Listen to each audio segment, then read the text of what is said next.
the United States deeply regrets the disclosure of any information that was intended to be confidential. Cables that show the U.S. planning for the day North Korea implodes from its own economic woes, which a South Korean official is quoted as saying could happen just 2 to 3 years after the death of the current dictator, Kim Jong-il. Disclosures like these tear at the fabric of the proper function of responsible government. The collapse of North Korea would be a cataclysmic event, and planning in advance makes sense. But the revelation will only fuel North Korea's paranoia. When you take things like that out of context, it certainly, I think, helps no one, but hurts diplomatically. Other cables detail the horse trading that went into convincing countries to take detainees from Guantanamo. The president of Slovenia was told if he wanted a 20-minute meeting with the leader of the free world, he would have to do more.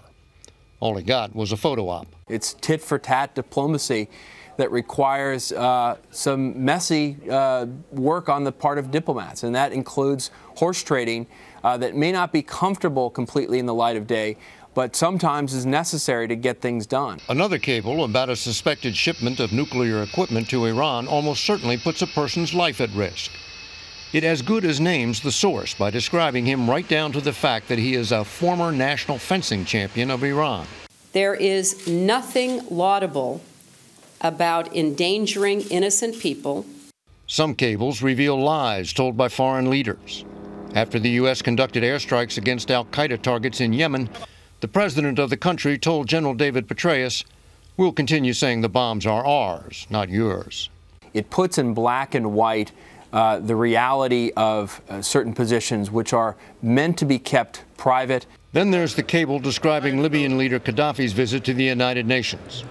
He must stay on the first floor and relies heavily on his longtime Ukrainian nurse, who has been described as a voluptuous blonde. Other cables describe Russia's President Medvedev as afraid, hesitant, Germany's Chancellor Merkel as rarely creative, France's Sarkozy as a naked emperor. At least one of my counterparts said to me, "Well, don't worry about it. You should see what we say about you." The difference is that other governments don't end up with their diplomatic cables all over the internet. Katie? And David, even more documents have apparently just leaked out pertaining to North Korea and its relationship with China. One of them is a secret cable from earlier this year in which South Korea's vice foreign minister not only predicts the collapse of North Korea, but is extremely critical of China, a country the U.S. is counting on to help avoid disaster on the Korean Peninsula.